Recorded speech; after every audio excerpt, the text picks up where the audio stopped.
Hey everyone, Andrew here. Before we tip off this week's show, you might have noticed the shorter runtime this week.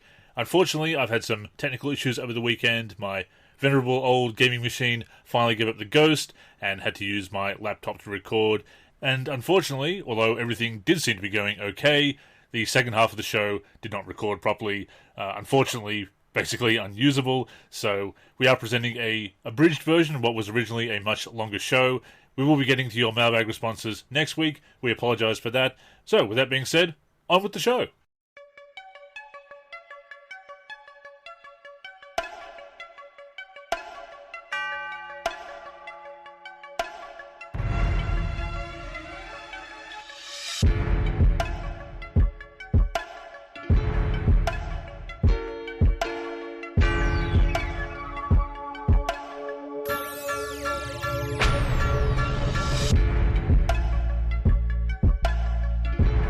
From courtside of the virtual hardwood, it's the NLSC Podcast. This is episode 507. I am Andrew in the forum, and Andrew NLSC on X. Joining me as always, my co-host Derek, D3 in the forum, and D384 and D3G on X. Derek, good to be talking to you as always. What's new this week? Well, as of the time we are recording this episode, the NBA in-season tournament is coming to an end. The finals are actually tonight. And I wanted to get your thoughts on the tournament itself. I know that we had discussed this idea on a prior NLSC podcast, and both of us were not fans of the idea of an NBA in-season tournament. Has your mind changed, or are you still thinking, hey, this wasn't a good idea? I mean, I can't say that it's been damaging to the league, right? Well, it really hasn't been damaging to the league, but maybe just our eyes because of the, terribly ugly courts. Yeah, they remind me of some of the worst that I've seen in 2K Pro-Am, actually. Some of the weird colours on the courts, just overwhelming colours blending in with the jerseys. So once again, 2K predicts something correctly. The 2K Pro-Am predicting the ugly courts and some of the jerseys, not a huge fan of. I think this whole city jerseys and everything, the special edition jerseys are getting a bit out of hand to my liking. It's all marketing, right? It's all merchandise at the end of the day. I mean, to me, it just seems pointless. And my mind hasn't changed on that. It may sound a bit cynical to some people, and I understand. I see that people are enjoying it. It has resulted in some competitive games. I have to give it that. But to me, it's giving two middle-of-the-pack teams a trophy to play for in December. I just can't get excited about it. Well, about the jerseys, I'm still not used to it not always being white at home. Yeah. And, a colored jersey on the road. You tune into a Celtics game and they're playing on the Celtics home floor and they're wearing green or black jerseys and the other team is wearing white. So yeah, and sometimes they're just mixing two away colors together, for both teams. So yeah, I'm still not even used to that. Yeah. I also think that the jersey designs pale in comparison to what we got in like the 90s, right? In the early 2000s, and even in say, the 80s and whatnot. I think that a lot of the designs are pretty blah. To be completely honest with you, I think that there's not as much creativity with the jerseys now. A lot of them look like they're made in Microsoft Paint. So, all they're too out there to me. Like, I feel that they're, you could say they're creative, but they're too either out that there. Or it's over the top. Right? Yeah. Right, exactly. It's one or the other. There's no middle ground. Yeah. I think with the NBA in-season tournament, one thing that I am a fan of is that they're including the games as part of the regular season record for the teams. Yes. Because one thing that I was worried about was that we were going to get more injuries, right? Because you can't even get players to play 70 games in an NBA season anymore most of the time, right? Sure. And then they were talking about this NBA in-season tournament, and my first thought was, oh, great, they're going to have an 82-game season that they're going to have to try to adhere to, but then also a bunch of extra games in a tournament. So I do think that was a really good idea to include the games in the tournament as, part of the team's regular season record. One thing I'm not a fan of is the point spread system.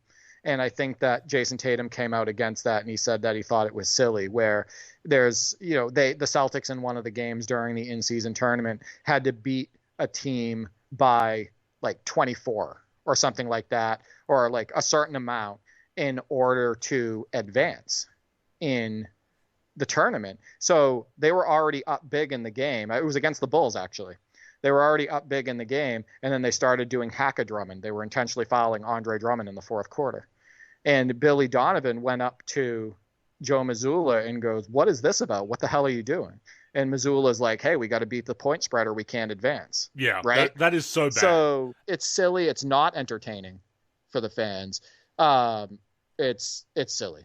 And then also what you do when stuff like that happens, when you're blowing out a team and the starters should be out, now those starters are in, right? Exactly. And so now there's a chance that they, could get hurt and whatnot. And, Tom Thibodeau doesn't need an in-season tournament to play his starters all 48 minutes. He'll just do it anyway. He'll also play. Yeah, he'll play them in blowout. He'll play like his starters, and they'll be down by double digits, and there'll be 30 seconds left, and he'll have his starters in. That's just Tom Thibodeau. I mean, look at Derrick Rose in the 2012 playoffs. I mean, he could have been. I mean, that could have happened at any time, probably, but at the same time, he was in the game when he didn't need to be. So that has always been the knock on Tibbs. That and he always seems to favor D over scoring at all, and you ultimately have to outscore your opponent to win games, but. In a league if Tom Thibodeau could, Andrew, though, if Tom Thibodeau could right now in 2023, he would still put together the 10-11 Bulls. Yeah, he would want those. Yeah, at their age now, Ronnie, he would still want Brewer, Keith Bogans. Gibson. Yeah, absolutely. In a league where it's considered poor sportsmanship to, if you do have a lead like that, play to the final buzzer as aggressively and competitively as you have been. Where running up the score is considered poor sportsmanship, poor form. This is antithetical to that. It also goes back to the idea of point spreads and gambling and game fixing and everything. There's so much cynicism you can have about this. Yeah, no, 100%. Also, I want to point out that I think Thibodeau did that recently in the Celtics versus Knicks game, and he had Jalen Brunson in when they were down by 12, and there was only like 12 seconds left or 20 seconds left or something like that, and Jalen Brunson got hurt. I think he hurt his ankle. Yeah. So that just happened. So I'm not sure I agree with that philosophy with Thibodeau. However, I do like his defensive philosophy. Oh, sure. And his attention to detail. You just need to score as well. That was the problem. Right, exactly. And Julius Randle shooting as much as he does isn't going to get you there most of the time. So my thing on the NBA in-season tournament, too, is that I think the art direction was really poor. It looks like 2K League. Right. Yeah. Like look at absolutely. those courts. Yeah. Look at those courts, and I think it's poor design. I think they've done a good job of advertising the tournament. I think the players have said all the right things in relation to the tournament. Talking about, hey, what are we going to do with the $500,000? And they interviewed D'Angelo Russell, and D'Angelo Russell was like, oh, this is going to go towards my summer vacation and stuff like that. Like, I think they've had good ads on NBA TV about the in-season tournament. So I think that I don't think it's hurt the league. Agreed, yeah. At this point. I'm just still not really a fan of it for the reasons that I mentioned. And again, that those courts are, I don't know what they were thinking. That's a terrible design. I mean, I hate to sound like a boomer and say, participation trophies, there are too many trophies these days. But they kind of are. They've introduced a bunch of new trophies for the 75th anniversary, new trophies for the division winners, etc. Not just a banner, but also trophies named after players. I do like that it celebrates the history of the league, which is something they could do better, especially with all the plumbers and dentists rhetoric. Actually celebrate the history of the league and recognize that past stars were talented as well. That the league of the past was great too. Whether you consider it better or worse, that it was still a high level. So that is nice that they're celebrating the history in that respect, but it does feel like there's a trophy for absolutely everything these days. And I mean, where does this rank compared to the Larry O'Brien Trophy? It's a tournament that's for a cup that's being won before the halfway point of the season.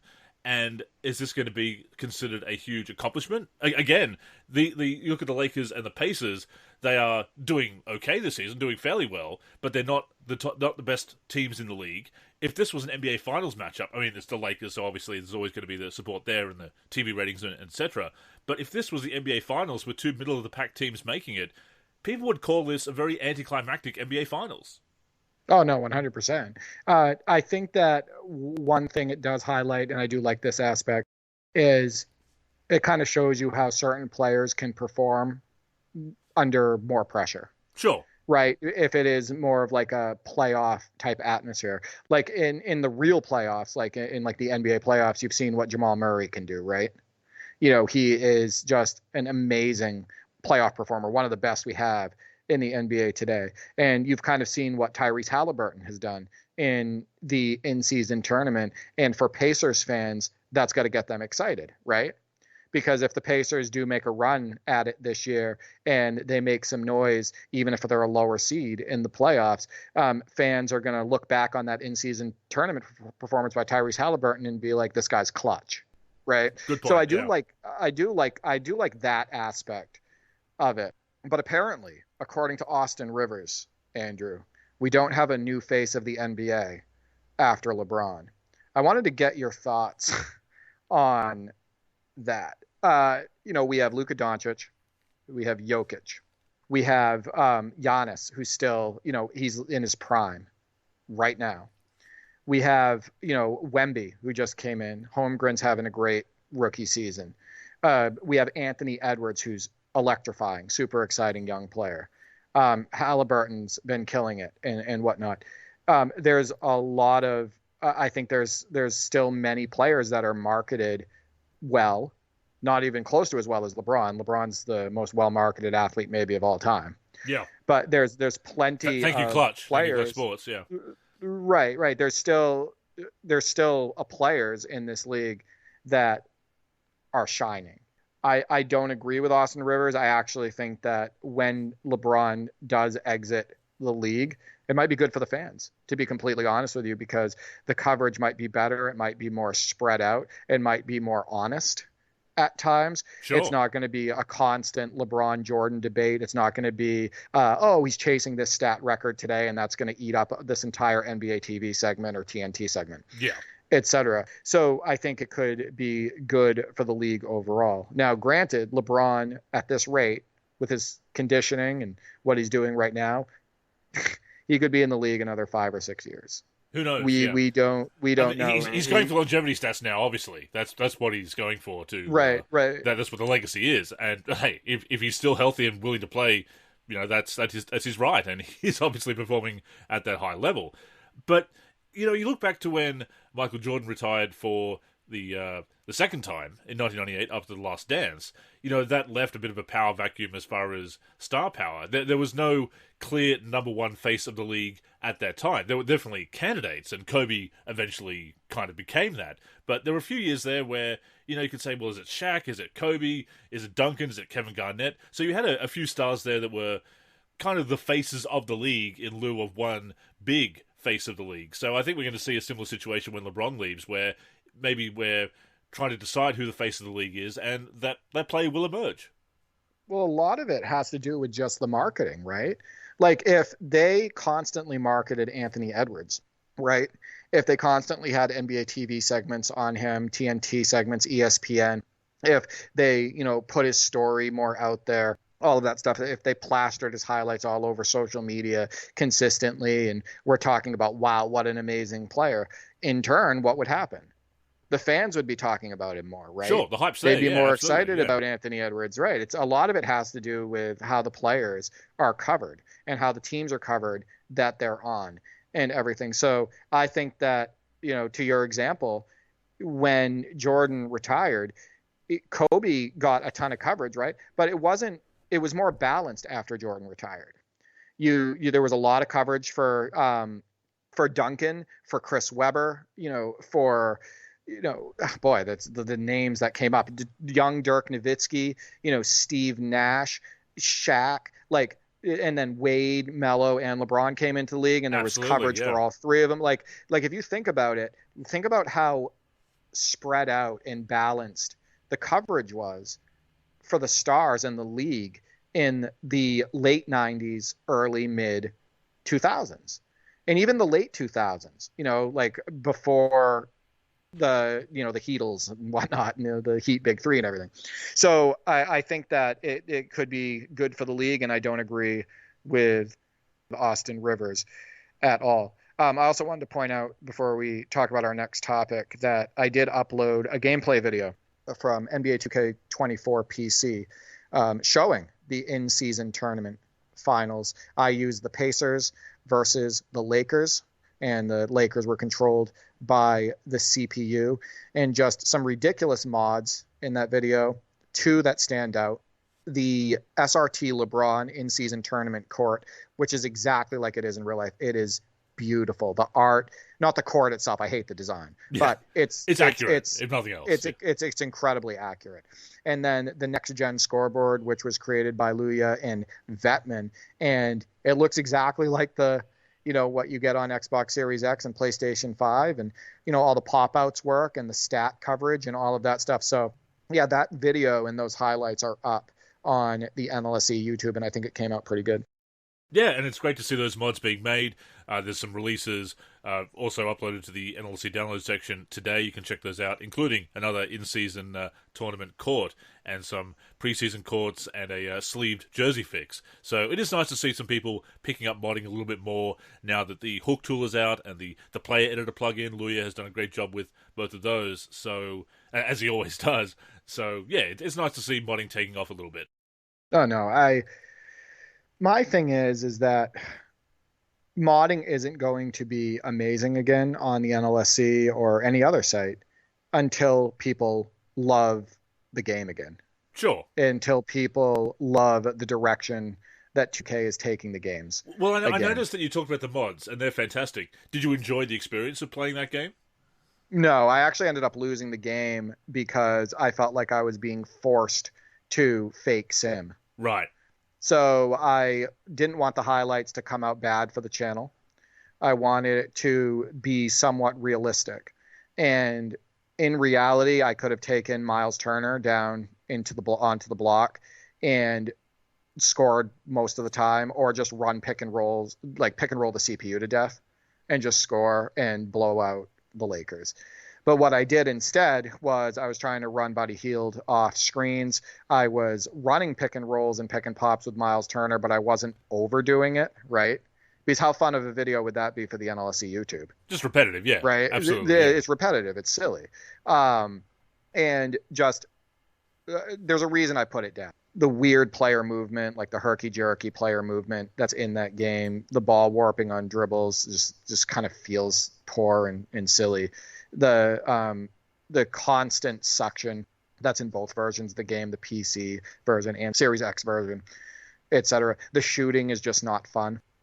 Finding the appropriate, release point depending on the player that you're using, it doesn't make sense to me. I've never liked the shooting on NBA 2K24, and I couldn't stand it during this session. So yeah, the game wasn't that fun. The only thing that made it sort of fun to put together was just the fact that those amazing mods were in there, and I was able to produce some pretty realistic sequences. Yeah, right, absolutely. During the game, there was a cool thing that I liked that happened in the fourth quarter, and I only liked it because it was in a video game. Because I wouldn't wish injury on Buddy Hield in real life; that would be insane. But I ran floppy for Buddy Hield, and he came flying off the screen. I hit him with the pass.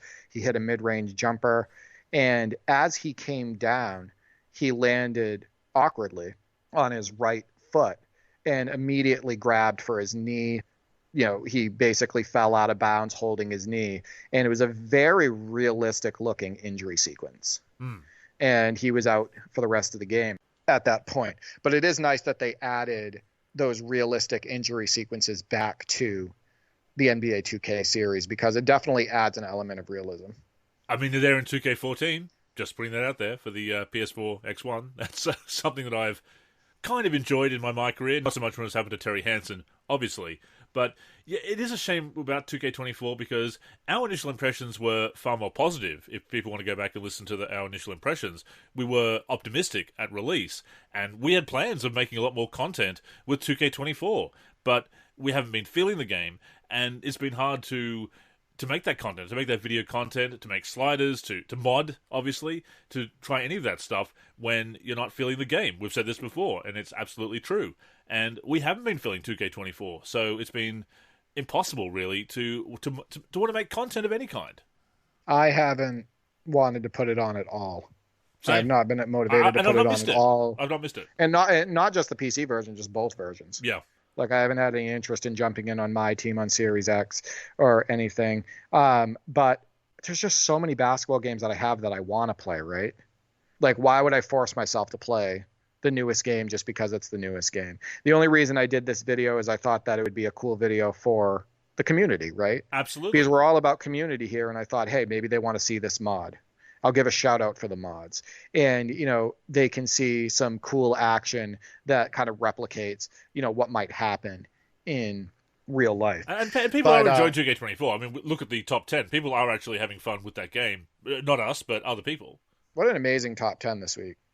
I want to say that it's one of the best, just because of the variety of highlights and just the explosive plays that happened. Even the number 10 play, which was submitted by Bob Aluga, where he's bringing up the ball with Peyton Pritchard and he throws it off of the Lakers player's face, kind of like one style, and then finishes it on the other end on LeBron. That was amazing. Any other week, that might be the 6th best play, right? 5th best play, but that landed at 10. That's how good strong competition. Countdown was. And then the John Z1 highlight, which was the number 1 play of the week. It was on NBA Jam on Fire edition, and he got 5 blocks in a row with LeBron on the Golden State Warriors. So for you LeBron fans out there, you must have loved that. And the Warriors got a shot clock violation. And then that second play by Add a Problem, that's one of the best posters and most realistic poster dunks I've ever seen, to be completely honest with you, in any video game. And the size up that he did, and it was on NBA 2K24, using his player, and I believe he has like a Ja Morant dunk package in there and whatnot. But he sized up his man with a few between the legs dribbles, crossed over, got into the paint, and dunked it on a big guy. And that poster just looks awesome, which shows you that NBA 2K24 can have its moments. Remember all of the sweet highlights I showed of me with Ben Gordon, right? Sure. On my team. So it definitely can have its moments. And then you had NBA 2K7 in there this week, Live 01 Legends. I believe it was Nate Stasio that was playing the game, and it's an alley-oop from Carlos Boozer to LeBron, and LeBron finishes the alley-oop with a 360 in the air and throws it down two-handed. That game still looks so great from an art perspective. I love the player models and the lighting in like NBA 2K7, NBA 2K8, and whatnot. And then OG Billy Cook had an amazing dunk, super underrated in the top 10, where he went behind his back, it got around his defender, and then dunked it in between 3 defenders. And this was also on NBA 2K24 in the rec.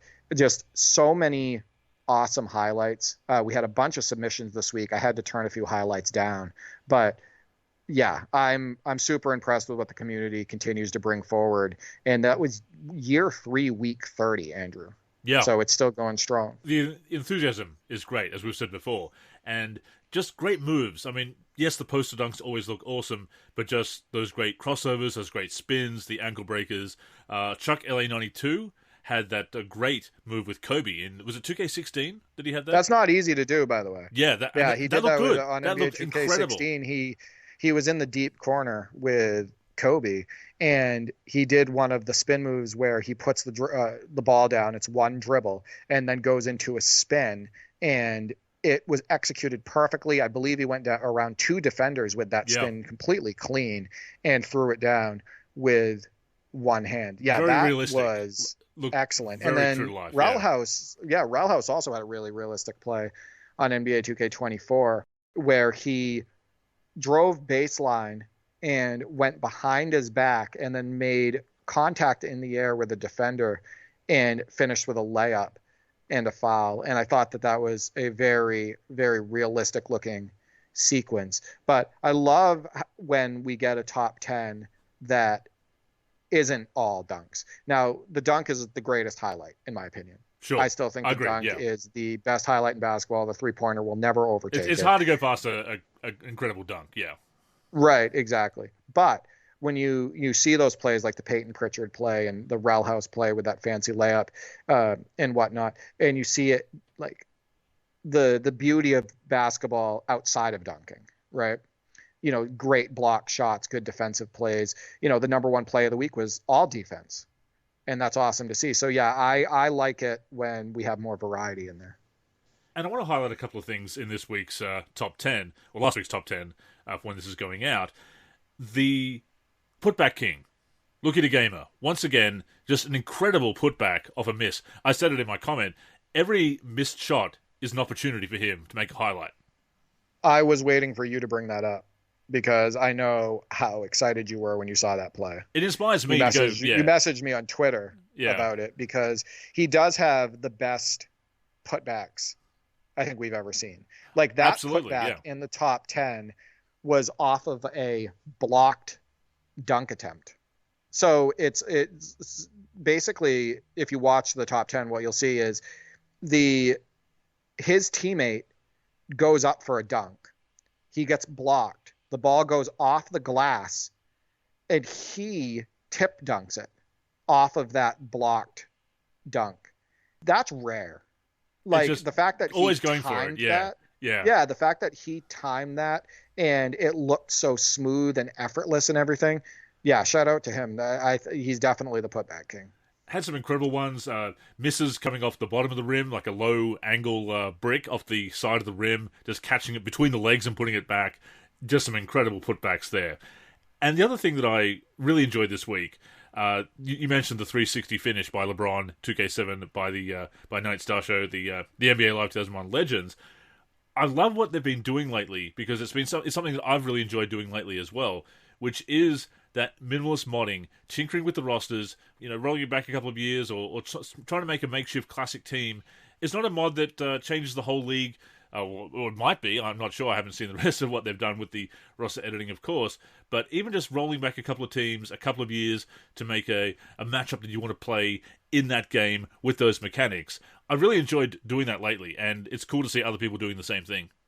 And you and I did that for a couple of years on NBA Live 10 with the fantasy teams option. It's a staple, yeah.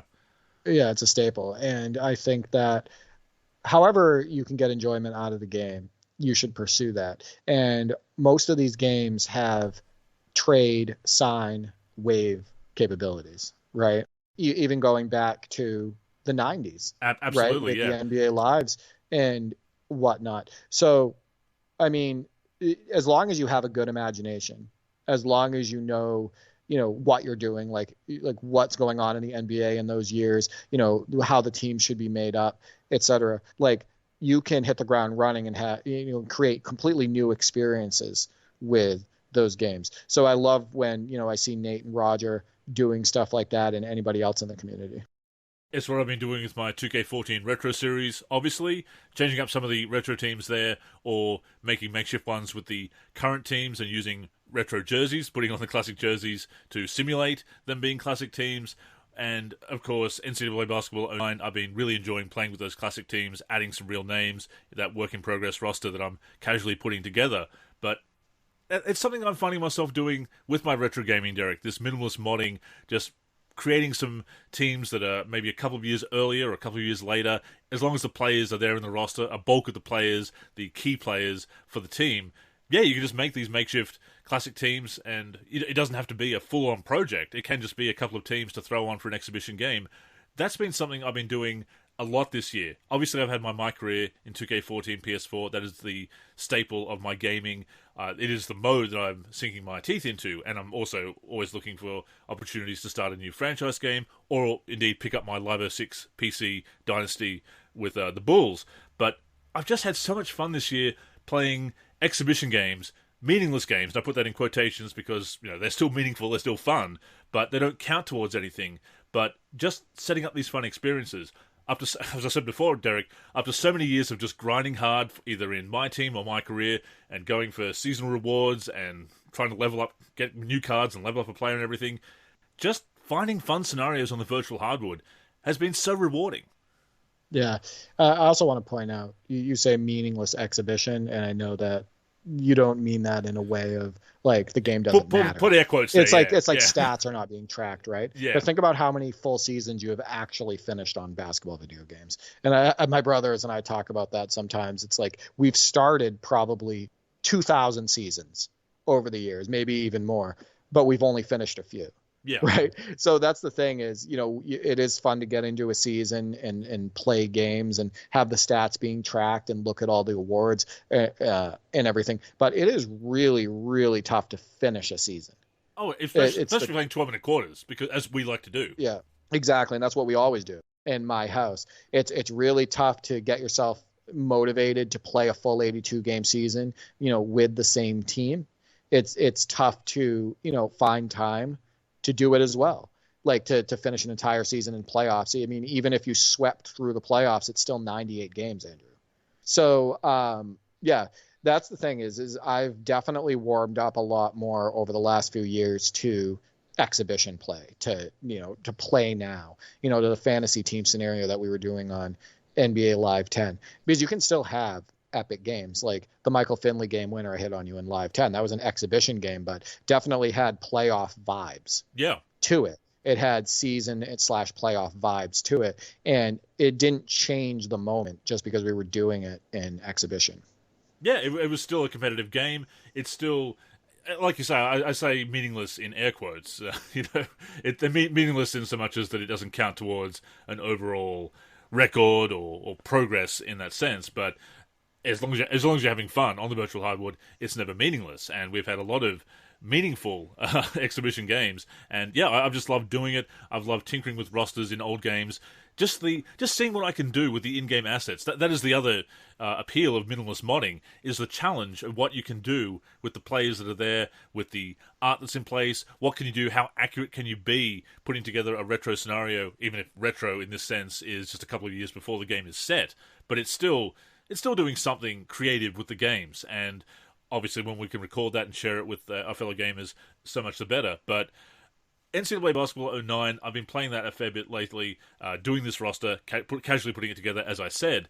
And, I do prefer the gameplay in 10 to 09. They did make improvements. It's much closer to Live 10, which obviously I'm a big fan of as well. But having those classic teams, it's such a novelty, Derek, and that's what I've enjoyed this year as well. Really dipping into the collection and trying some different games is just finding these new, novel experiences. And yeah, playing with these classic teams definitely fits that bill. Yeah, the classic teams are an excellent addition, and they're actually very well done, for what they were able to do with the art in relation to the courts and the jerseys and whatnot. I want to point something out about NCAA Basketball 09 that I think where it kind of has an advantage in comparison to NCAA Basketball 10. I think NCAA Basketball 10 is a better basketball video game. I think that the animations are cleaner, right? Like, I think that it flows like more of a realistic basketball pace overall. Better animations, size up dribbles, better animations, better lighting too in NCAA Basketball 10. However, with NCAA Basketball 9, I feel like sometimes I feel like you can play a more controlled game, and the action isn't as, how can I say, frenetic. Like, it's not as wild. Like, I think a lot of times with NCAA Basketball 10 and NBA Live 10, there's a lot more turnovers. Yeah. I think there's oftentimes too much movement off the ball, which causes a lot of the turnovers. Doesn't have that half-court play of the college game, really. Right, exactly. I feel like NCAA Basketball 09 can often resemble more of a realistic college basketball game pace, and it can just look better on footage sometimes because it's not as insane. Yeah. That's just the way I look at it. So I've enjoyed watching your gameplay videos mostly because of that. Did you like the Mean Joe Green commercial popping up in the middle of the Larry Bird Magic Johnson showdown? So yeah, I think that that's a great touch. I actually did that with an NBA 2K17 video back, I want to say 4 or 5 years ago, where I had a huge game with Vince Carter against my brother. And at the end of the game, instead of doing like the in-game interview, or just, cutting to the end of the video, I did a real in-game interview that was done with Vince Carter. And he, talks about his performance. It went, his words went really well with what happened in that NBA 2K17 game. And I think just it added to the authenticity of the experience in that video. So I love seeing that you're doing that with a lot of your content. Yeah, it just makes it feel like a broadcast, right? Which is what we're going for. And with the retro series in particular, it's supposed to be, I found this old VHS or this old DVD, and I'm watching this game again, and there's an old commercial in there. So it's a fun way to break things up. And I do have an idea for my 2008 finals video, which will be coming out at some point, because as you know, shortly before we started recording this, my desktop, my gaming PC, appears to have developed a hard drive fault, so I will be doing some troubleshooting in addition to editing the podcast this weekend. That will be done by the time this show comes out, of course, but that's a bit of a pain, obviously. But no, apart from that, it's been a blast to revisit these games, and even just playing a college game after all these years, Derek. They don't come out in Australia, obviously. Wasn't able to import back in the day because they are NTSC region-locked. Xbox 360 is not region-free. PS3 is. So now that I've been able to import these games and play them, again, so much novelty there. Yeah, of course, I grew up with college basketball games. Right? Yeah. So, it's a little bit different. They weren't locked or blocked or anything like that in my region. Coach K college basketball, Dick Vitale's Awesome Baby college basketball, NCAA Final Four, which was on the Sega Genesis, the March Madness games, NCAA Final Four 99 with Paul Pierce on the cover. So many different college basketball games I was able to experience growing up that you were not able to. So I'm glad you're able to get to those. And that is actually going to do it for this week's show. Once again, I apologize for the length of this week's show and missing out on the mailbag. Unfortunately, ran into those technical problems, but we should be all right to go next week. In the meantime, thank you for tuning in this week. Please join us again each and every week here on the NLSC, NBA.com, our YouTube channel, or your podcast app of choice. Also, be sure to connect with Derek. He's on X at D43G and D4384. You can also find him in the forum, D43, and of course on YouTube, D43. I am Andrew in the forum, and Andrew NLSC on X. The NLSC is on X and Facebook at the NLSC. We are NLSC Basketball on Instagram and Threads. Our YouTube channel is youtube.com/NBA Live Series Center. And of course, keep it locked to the NLSC itself, NBA-Live.com, for everything we do for basketball video games. So, thank you once again for tuning in. For Derek, I'm Andrew. Go get buckets, everyone.